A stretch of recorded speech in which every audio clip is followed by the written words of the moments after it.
Hello and welcome to another instalment of History Hack. We're really excited today. We've got Will Iredale with us. He's a former investigative journalist for the Sunday Times, specialising in undercover investigations.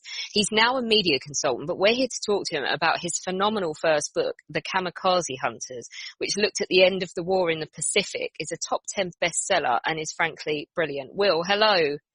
Good morning. Hi. How are you doing? Apart from being fed up with all things COVID. I am, but that's why it's going to be great to talk about something a bit different. Absolutely. Let's just leave the virus behind and get straight on with it. So your book looks at the Fleet Air Arm in the Pacific, which I think a lot of people just assume that we weren't there and it was all an American naval thing. So we're going to correct that today and talk about everything that we did to contribute. I guess let's start with the British naval aviation in the years leading up to the war. So people love the RAF, people can point at a Spitfire and a Hurricane and that, but what has the Fleet Air Arm got and how does it compare? Well, I think certainly in the run up to the war and in the early years of the war, the kind of requirements for a kind of naval carrier aircraft were pretty complex.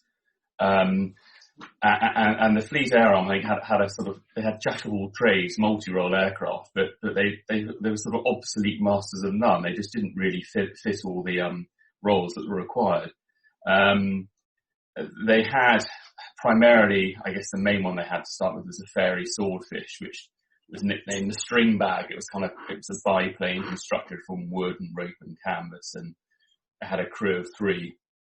And it had a top speed of 125 miles an hour, which I think the crews joked that they could only reach that if they were going downhill, you know. And it was quite well known because obviously it achieved quite a lot of successes at Taranto in November 1940 when it helped kind of disable quite a lot of the Italian fleet, and also it helped sink the Bismarck. But out in the Pacific, it would be absolutely useless. There was also an aircraft called the Blackburn Skewer, which was a 2-seater dive bomber come fighter. And that was the Navy's first monoplane. And that was quite well known as well in a sense because it shot down the first enemy aircraft of the entire war in September 1939. But as the war developed, it was outclassed against an enemy using, high performance land fighters, which totally outclassed it really. And then the final one was the Fairey Barracuda, which was a kind of British-designed torpedo come dive bomber. But that, frankly, one person said it looked like it had been designed, put together by a committee. It had aerials and flaps and radar displays, and it kind of resembled a flying TV set. Really, it was pretty shoddy. And I think what the Admiralty realised belatedly is that to be successful, the carrier plane had to combine a number of quite important traits. So it had to be powerful and nimble. Obviously, it might need to either be dropping bombs or strafing. It needed a reliable engine, of course, because it was spending so much time over the sea. And of course, pilots had to control the aircraft at relatively low speeds when landing on the small confines of a flight deck, which I'm sure we'll kind of come to in a moment, because that was obviously such a specialised type of flying. And of course, it needed to have a pretty strong fuselage. Not only did it need to have a decent undercarriage, because of course, the rough and tumble of carrier flying, you needed to have an undercarriage, but also it needed to have a strong fuselage to carry an arrestor hook, which was the hook that was slung out from underneath the fuselage, which then would catch a wire across the deck when it came to land. But finally, it had to be small enough to safely land and be stowed away in the hangar within an aircraft carrier. So there were loads of quite differing essential characteristics that a carrier plane needed. And actually by I think it was 1940, can't remember off the top of my head, but I think around 1943, the Fleet Air Arm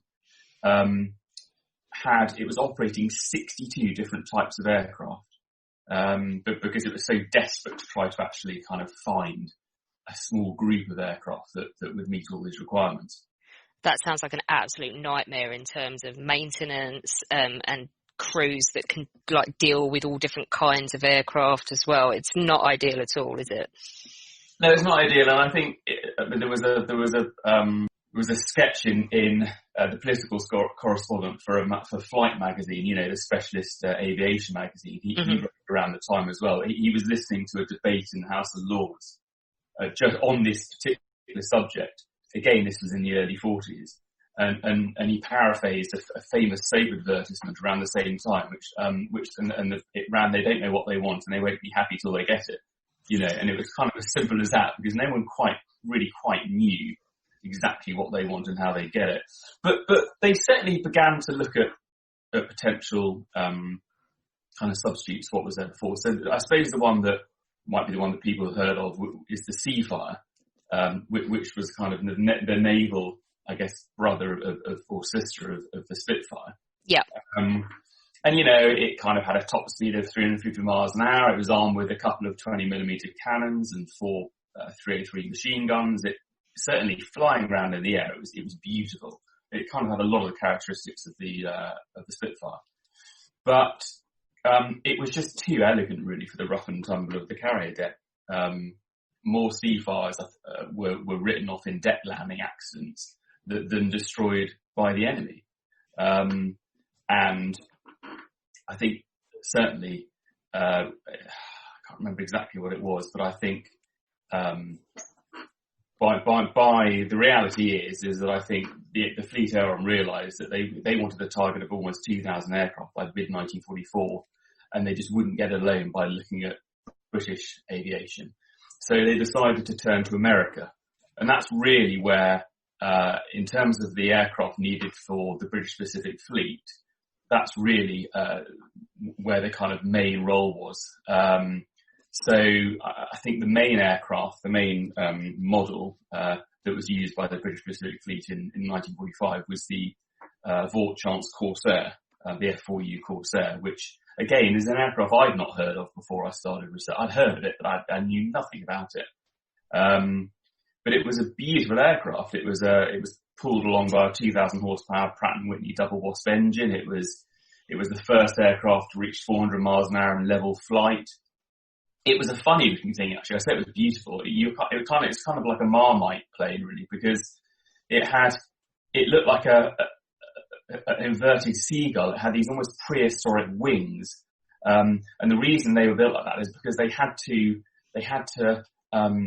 aircraft had to house a propeller which had a circumference of over 13 foot, which is more than, I think, 2.5 feet greater than the Spitfire, because it had such a powerful engine. But also it needed to have quite a stubby undercarriage to ensure that when it landed on an aircraft carrier, it wouldn't be damaged. So the designers came up with this rather curious design, which led to it. Its nickname was the bent wing bastard from Connecticut, because Connecticut was one of the states where it was manufactured. Brilliant. But it was armed with 6 0.5 inch Colt Browning machine guns, and it could also carry a 1,000-pound bomb either underneath a starboard wing or one 500-pound bomb under each wing. And the Japanese nicknamed it the Whistling Death because. And if you go onto Google, YouTube, and you put in diving Corsair, it's quite phenomenal. The sound that was made. It wasn't. I don't know much about the Stuka dive model, but it didn't deliberately have a piece of equipment on it to make it kind of make a noise. It was just the noise it made as the wind went through certain parts of the wing. But it was terrifying, and I think the combination of the speed and the firepower, as well as this whistling noise and the actual look of it as well, made it a pretty terrifying aircraft, and a very effective one as well. So we've got an aircraft.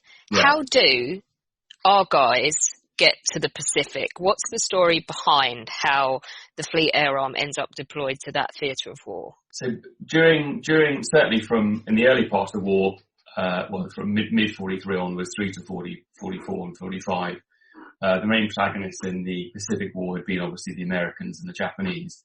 But by late 44, it was becoming very clear that if the Churchill realised that if the British wanted to kind of not just be sitting on the sidelines in the final great kind of theatre of the war, which could obviously be in the Far East and Japan, then they needed to play a role.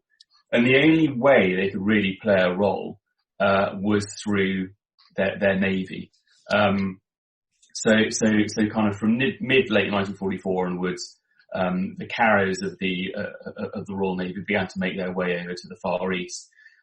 They sort of finished really everything they needed to do. I mean, the last major role that the carriers played was in August 1944 when they dive bombed the Tirpitz. They failed to sink the Tirpitz. It was yet another chapter in the long-running story of the Tirpitz and the British attempt to try to get rid of it. Of course, ironically, the competition between the RAF and the Fleet Air Arm, much to many people's whatever in the Fleet Air Arm, was as we know, it was eventually destroyed by RAF Lancasters, wasn't it?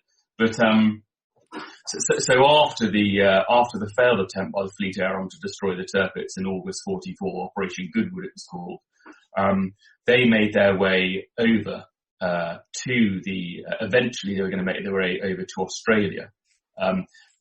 Quite what they do once they were there hadn't yet been decided, but it was clear that Churchill was certainly pushing for them to play some sort of role. And on the way, they stopped in Ceylon, now Sri Lanka, and it was there in January 1945 that they were asked to play a part in attacking the oil refineries at Palembang, which is in Sumatra. And that was really a sort of, I guess the Americans were looking on closely to see how well they would do, because that would decide what confidence they had in having them alongside their great fleets when it came to the actual final sort of showdown against the Japanese in the Pacific. So yes, Operation Meridian is January. How does that go, and what kind of impression do they make? The objective was, as I say, was to attack actually two of the most important oil refineries in the Far East and put them out of action. And it was a daytime attack, two daytime attacks. The oil refineries had been captured from the British by Japanese paratroopers in February 42. And the plants produced something like 100,000 barrels of crude oil a day, and that was enough to supply a damn good proportion of aviation fuel required by the Japanese for their war. So cutting off this supply would obviously dent that war effort. At the very moment, let's not forget when the Japanese were being squeezed right across the Far East. So the first attack was on January the 24th, Meridian 1.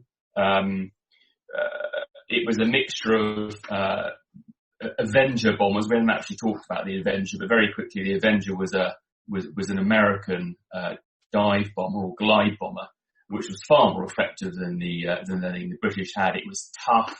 It could carry a decent armament. It had a 3-man crew, and certainly by Meridian, all the dive bombers, or most of the dive bombers, were Avengers. And so Meridian 1 was a combination of Avengers and Corsairs and Hellcats. Hellcat, another American fighter aircraft. And they launched a very audacious daytime attack, which went pretty well, although what they didn't realise is that the Japanese had, not only did they have quite a number of fighters, there was a fighter training school in the area, but it was also, apart from Singapore aside, the oil refineries at Palembang were the second most heavily defended target in that part of the world. So the British got a very hot reception. Nevertheless, it was successful, and I think 13 airmen were killed at the end of it.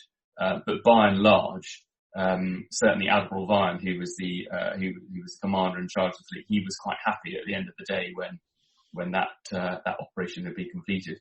And then 4 days later, or 5 days later, Meridian 2, they repeated it all over again. And again, it was successful. This time round, however, much to their horror, balloons were raised, and these balloons, of course, were attached to steel cables, and these steel cables were responsible for downing a number of diving bombers. Because even during daylight, if you're going down at 300 miles an hour, it's pretty hard because these steel cables are effectively invisible. So they go through the wings like a sort of hot knife through butter. So that was quite an eye opener as well. But again, it was successful in as much that by the time they landed back on again, this whole refinery was kind of left with thick black smoke, and it had been big parts of it had been really well pounded. I think so. In your book, you follow a particular group, don't you? Before we get to them, can you just tell us, Kamikaze Tactics, why are the Japanese increasingly reliant on these at this point? Let's not forget, the Japanese Air Force originally the pilots were some of the most highly skilled pilots in the world. But by mid-44, and certainly by 45, many of these pilots have been killed. And those that were still pretty experienced tended to be used more as instructors. So the answer, they decided, was the kamikaze. And this was young Japanese pilots who deliberately dived their aircraft into ships as human bombs. And it was a last desperate throw of the dice, really. The Americans estimated that the chance of hitting a ship rose from 3% to 20% with one sortie with a kamikaze attack. So, as one British admiral put it, they got more bang per plane. And a British memo was circulated stating that the kamikaze was the most dangerous form of air attack so far developed. And so they knew they had to really come up with some quite skillful ways of defeating them. Most kamikaze young men, very young men, aged between 18 and 24, actually the youngest pilots were 17. And over the following months, hundreds of airmen joined what were called special attack units. Many cherished a chance to sacrifice their lives, others not so much, but they kind of volunteered out of honour. And they had different tactics. They had different types of tactics depending on what was going on. So sometimes decoys were used to draw off the Allied fighter patrols, with the remainder of the incoming planes splitting up into small groups. And they'd fly along at sea level, and then they'd climb up at full power before carrying out steep dives out of the sun from around sort of 10,000 feet. And others would feign torpedo attacks by approaching at sea level, only to pull up at the last minute to dive sharply. And the sweet spot, I suppose, in a battleship or a cruiser was the bridge. Mm-hmm. And in the carrier, the sweet spot was hitting the flight deck, either on the lift, because most flight decks had two lifts, one either end, or on where the island of the ship, which is kind of like the island, was on the starboard side. It was almost like the braves of the ship where the bridge was and all the kind of communications and all that sort of thing. If a kamikaze could either dive straight into that, or even better, dive down the funnel, then you'd know that 2 or 3 tons or whatever, 5 or 6 tons of aircraft with a couple of bombs on, fully loaded with fuel, with a decent amount of fuel, was going to go right down into the heart of the ship and could sink it. So that they had different tactics, but the suicide attacks were more profitable to the Japanese than non-suicide attacks by around, I think, an order of sort of 10 times, like one report concluded. So you can see why they kind of decided to resort to these, what were extraordinarily desperate and bizarre forms of attack in the eyes of the Allied airmen and sailors. They just couldn't get it. It's just insanity, isn't it? So who are Wally Stradwick, Tommy Gunn, and Don Cameron? Let's start with Don Cameron, because he gives there's always this rather lovely idea of a sort of stiff upper lip, sort of Royal Naval airman, and all rather lovely.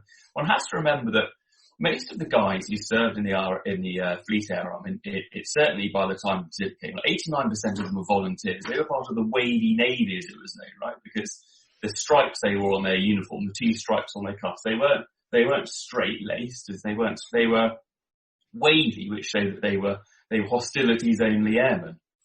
And so, although they were obviously quite proud to fly for Fleet Air Arm, most of them didn't have a great deal of, after the war, they would go back to their daytime jobs. So in a sense, they were in it for the fun as well. It was also very highly pressurized. So Don Cameron was a no-nonsense, hard-drinking New Zealander.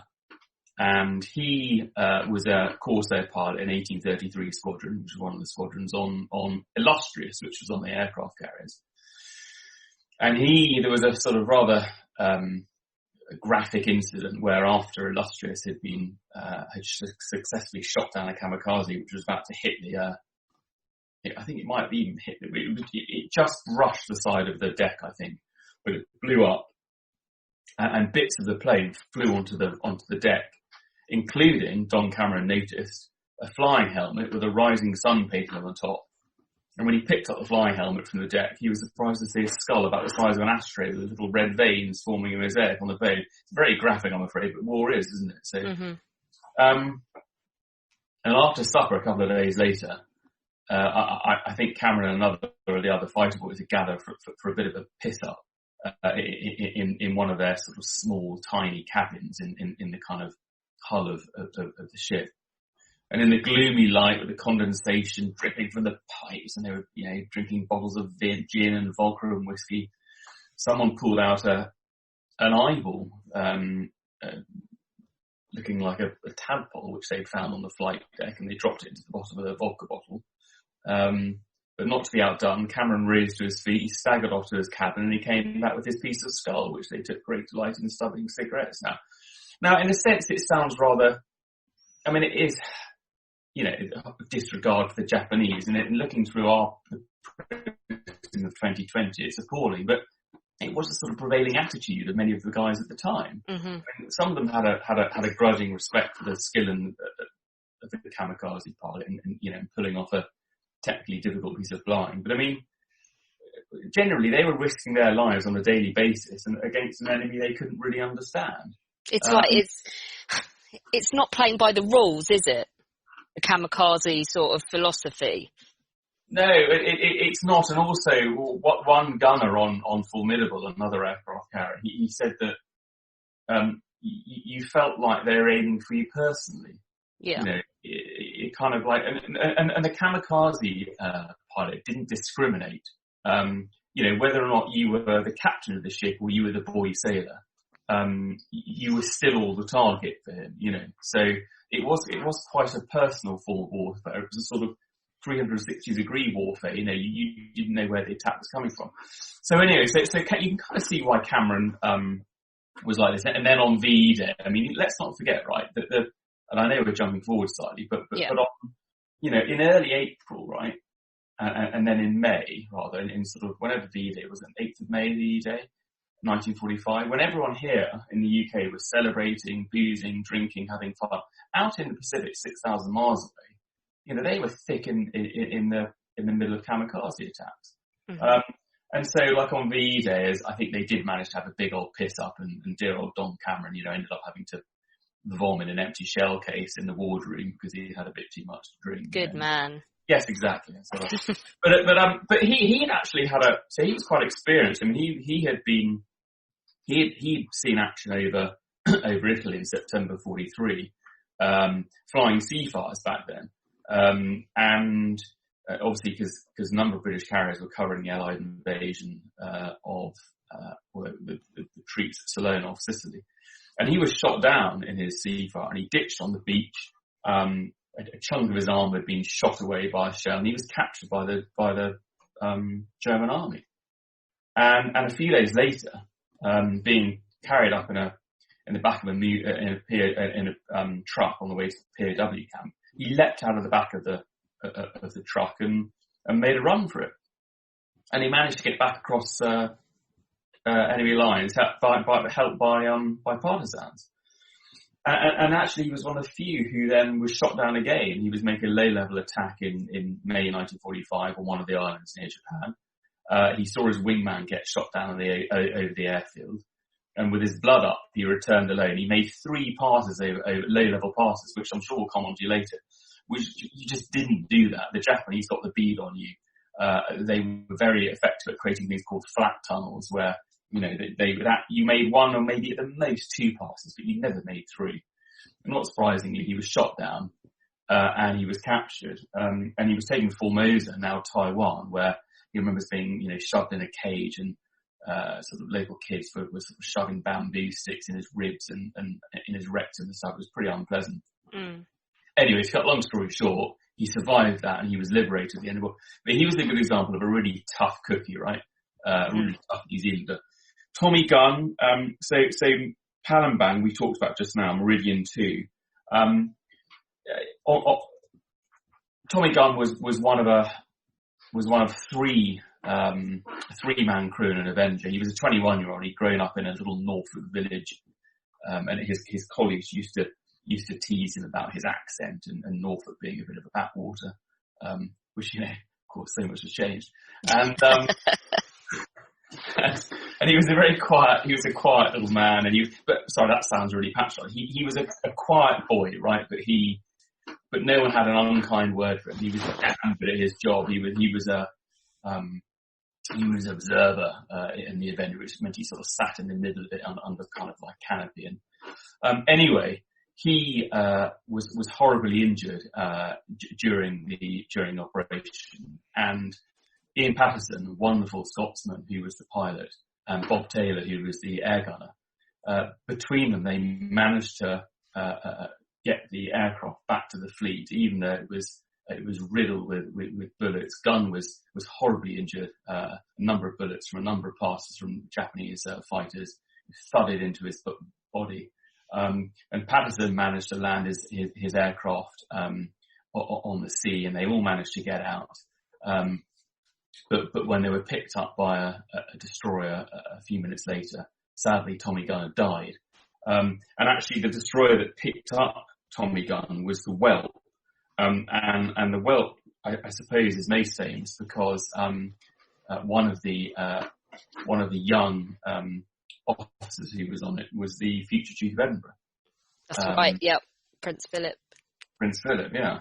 So, and I suppose the reason I included Tommy Gunn's story in the book is because it was extraordinarily moving.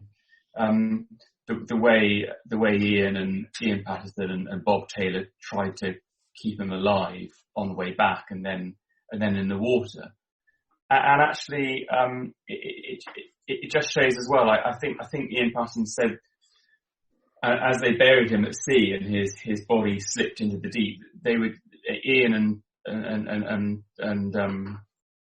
and Bob were just there in confusion and anger and despair. They didn't quite know what to think or do, and it was just I think terribly moving. It was just an example of kind of something that's very personal that could happen to anyone.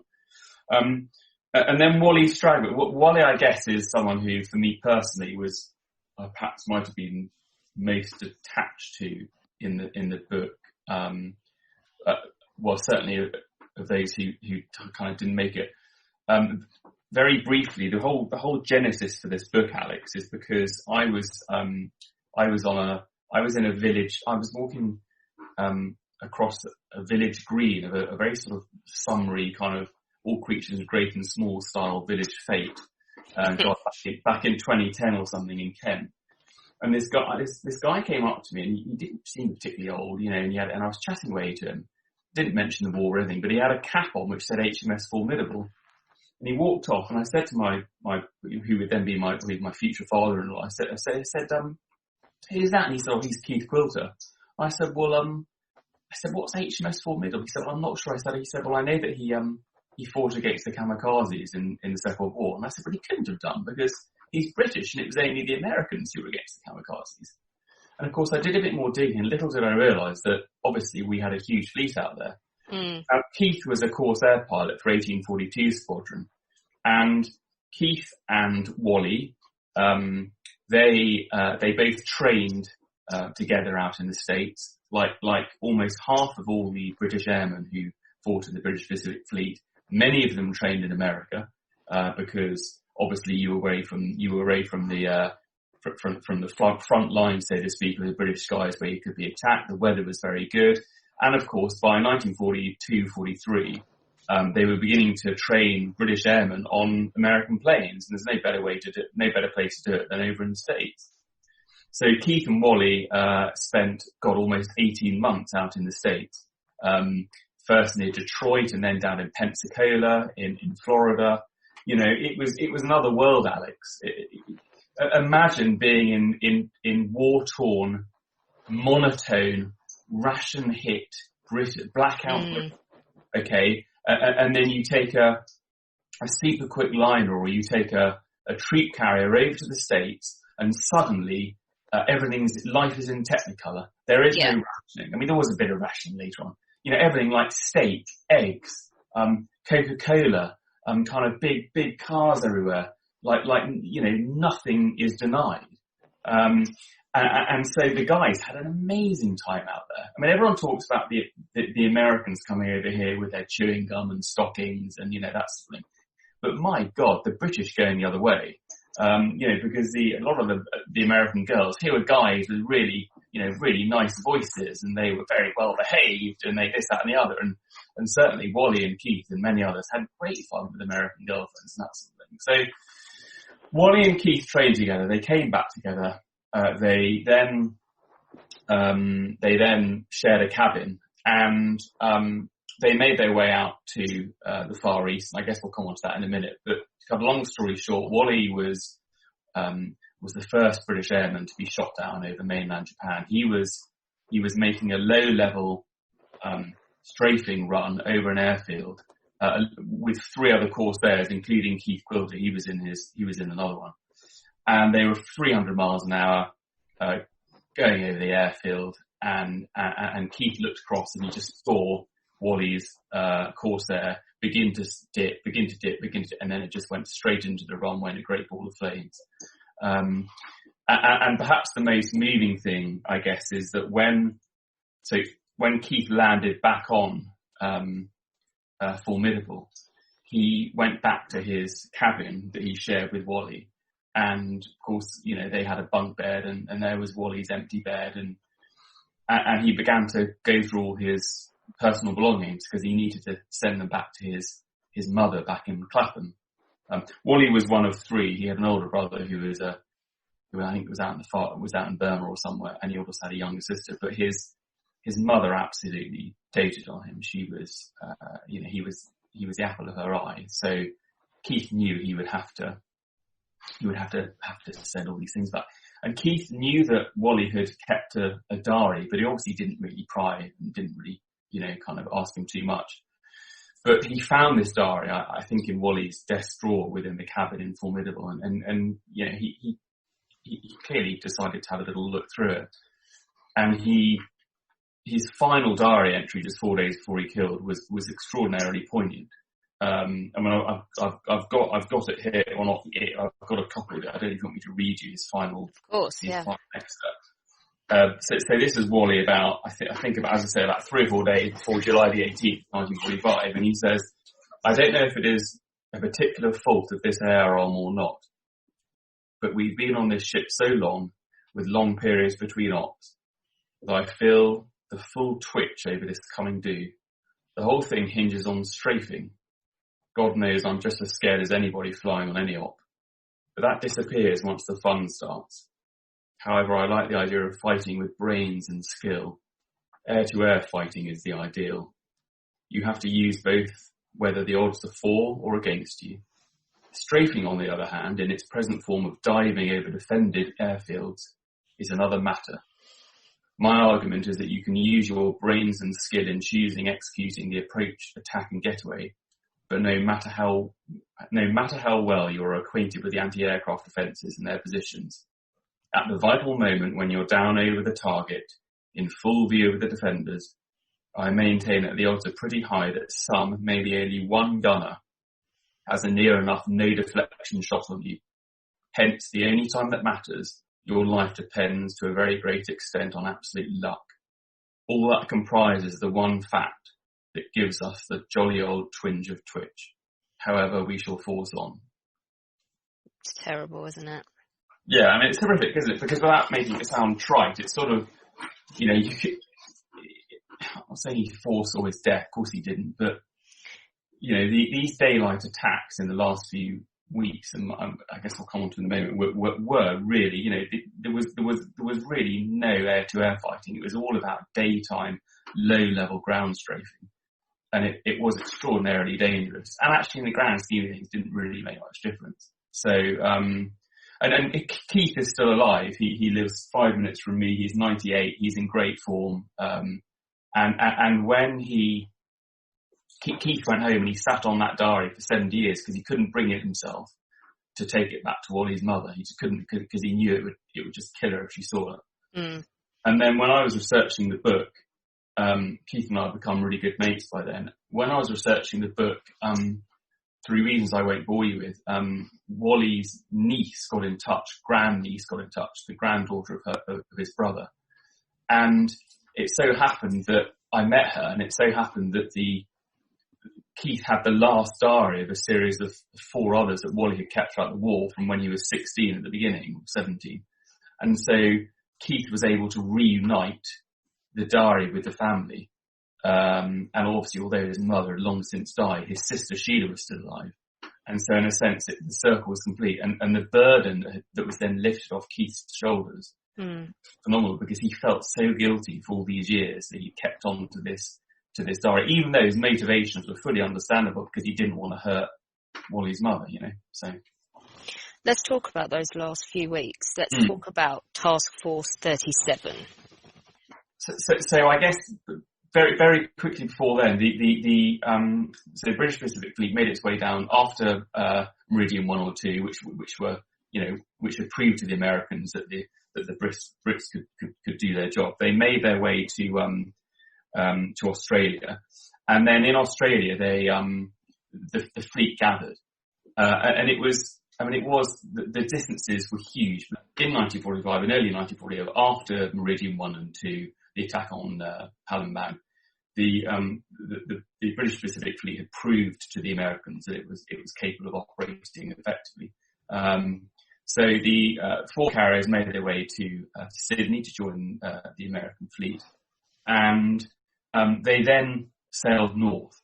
For the first time, I think both the crews and the ships began to realise the huge scale of the Pacific, because they'd been used to nothing like this before. I mean, to give you an idea, the distances were huge. The front line was 4,000 miles away from Sydney, so it was like having the fleet based in Alexandria in North Africa, with the advanced anchorages in Gibraltar, and the front line on the North American coast. It's a really good way to look at it, isn't it, to try and gauge the scale of the Pacific? Right. I mean, it's huge, and also you've got to remember that the spearhead of the Pacific Fleet, the 4 or 5 aircraft carriers, were obviously supported by a battleship, King George V, and cruisers and destroyers and that sort of thing. But they had to be replenished regularly by something called the fleet train, which was an extraordinary it was remarkable they managed to, of logistics, extraordinary they managed to get it done, because over the next however many months, between March, April, right through to July, August, they managed to replenish the front line fleet by this train of smaller ships, going in convoy up and down from Sydney all the way up to off the coast of Japan. And it was very, very hot. So as they crossed the equator, life on board was men nicknamed the carriers steel coffins because they radiated the tropical heat. In certain spaces, temperatures could reach like 150 degrees Fahrenheit. The water from the cold taps was so hot you couldn't even put your hand underneath. There was no fresh food, and they had tin food. And the most popular meal was something called what was corned beef and tinned tomatoes, that they nicknamed train smash because of what it looked like. Yeah, it's pretty horrific sounding, isn't it? I think it sounds quite good.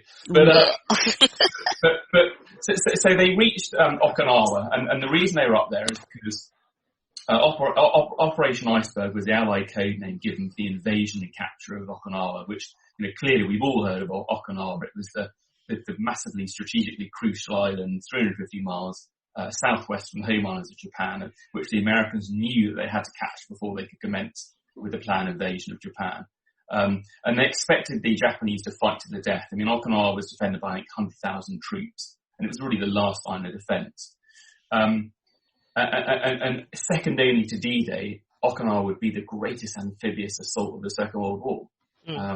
But the Americans were worried about that they'd be attacked by kamikazes, so they asked the British Pacific Fleet to carry out a crucial role, which was to knock out a chain of airfields on a chain of islands, which ran like stepping stones from Taiwan, or Formosa as it was known then, up to Okinawa.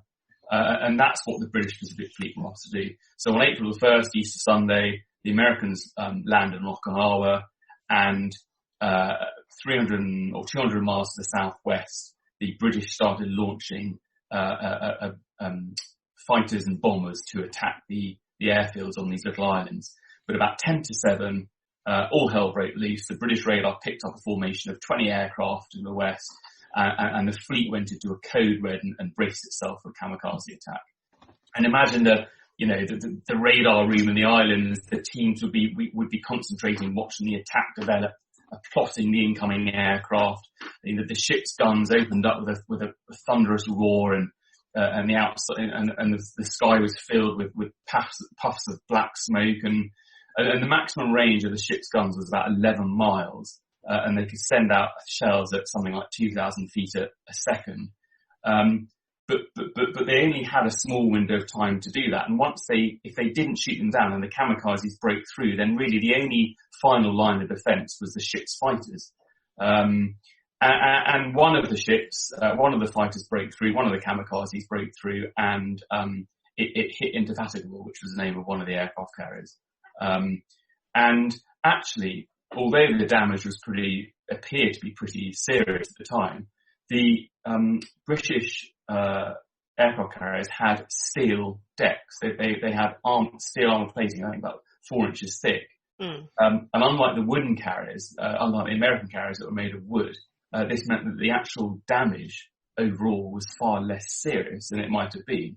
So within about an hour, they were sweeping the remains of this kamikaze off the deck. They'd used quick-drying cement to cover the hole, and they were landing aircraft back on again. What's that fantastic quote from an American about the difference? Yeah, so the Americans were really impressed by the apparent ease at which the armoured carriers of the British and according to one visiting US liaison officer, the sort of famous quote, he said, when a kamikaze hits a US carrier, it means 6 months of repair at Pearl, as in Pearl Harbor. When a kamikaze hits a limey carrier, it's just a case of sweepers, manual brooms. I love it. It's so British. Yes, it is rather, isn't it? And I rather think the quick drying cement as well is quite, you know what I mean? It's like, oh, come on, chaps, let's just here we are. It's just... but also there was some gallows humour, right? Because I mean, the squadron diary of 894 Squadron, which was the indefatigable squadron of Seafires.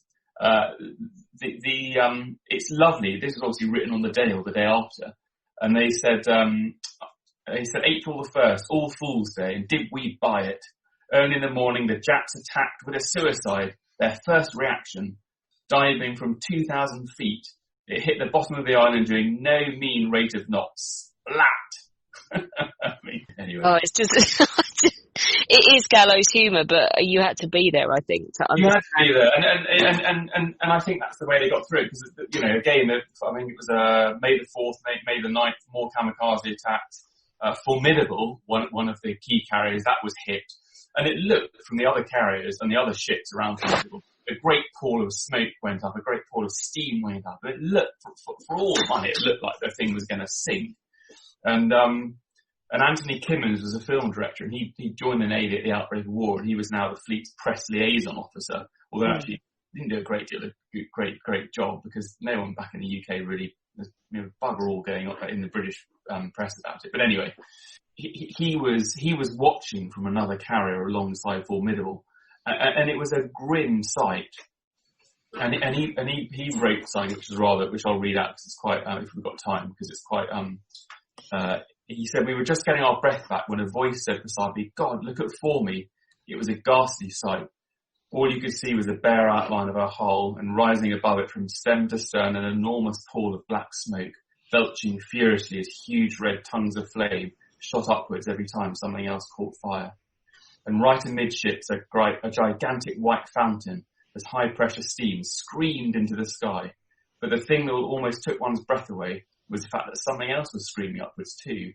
More kamikazes were diving to attack, and to our amazement, tracers from Formi were racing up to meet them. It did not look possible that anyone could be alive in that inferno, and yet, somehow or other, guns, crews, scorched, and with their throats clogged, were still sticking to their job. Whether she was hit again or not, we couldn't see. There was too much smoke and flame already. But she held on.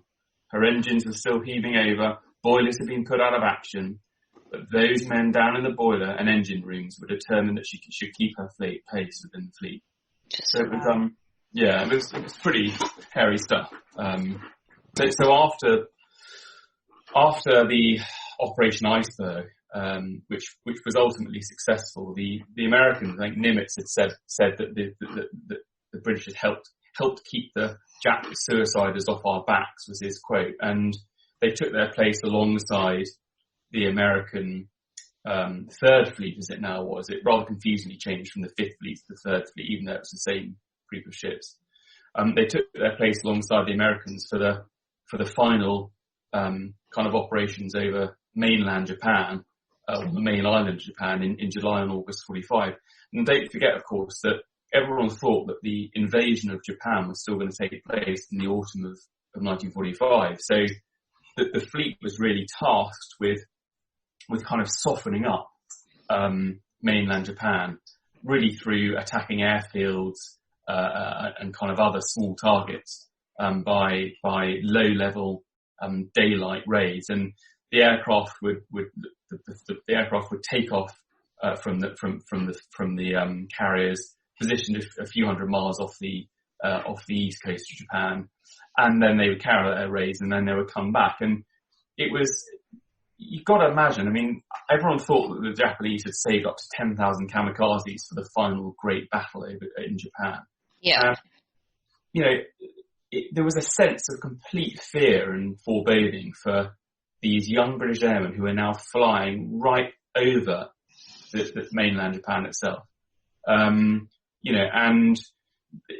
I think there were only 8 days of operations, but within that time, a number of them had a number of hairy moments. Keith Quilter, on the 18th of July, just 8 days after Wally had been shot down, Keith was strafing a destroyer on the edge of a harbour when he was shot down. He managed to land his aircraft less than a mile from the shore, and he jumped in his dinghy and started paddling away towards the ocean, thinking that this is it.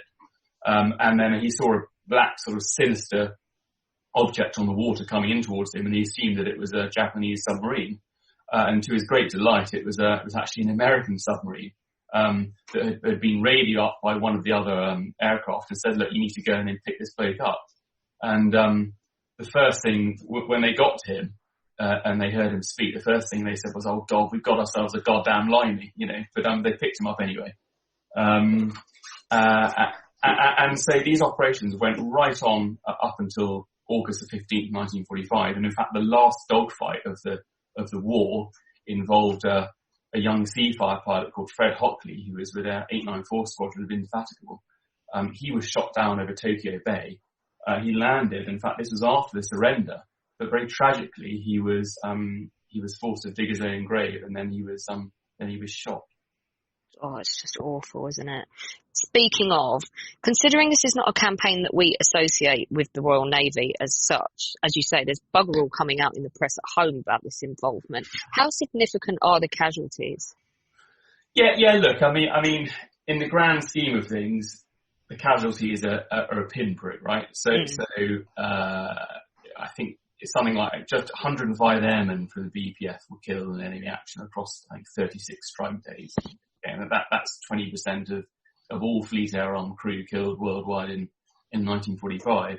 The majority of those were killed by heavy anti-aircraft fire as they carried out their strafing runs over Japan. In terms of ship's company, I can't remember the top of my head, but it was under 100. So the grand scheme of things, the casualty figures were minute, of course. But I think in terms of a kind of legacy, I suppose, at times the fleet was a bit of a ragtag affair. I think the Americans had mastered the art of Pacific operations, right? They had aircraft carriers that were designed for the Pacific, whereas ours weren't. Nevertheless, certainly operational effort-wise, certainly by the Corsairs and the Hellcats and the Avengers, we were absolutely kind of, plugging away up there with the Americans in terms of the operational effort.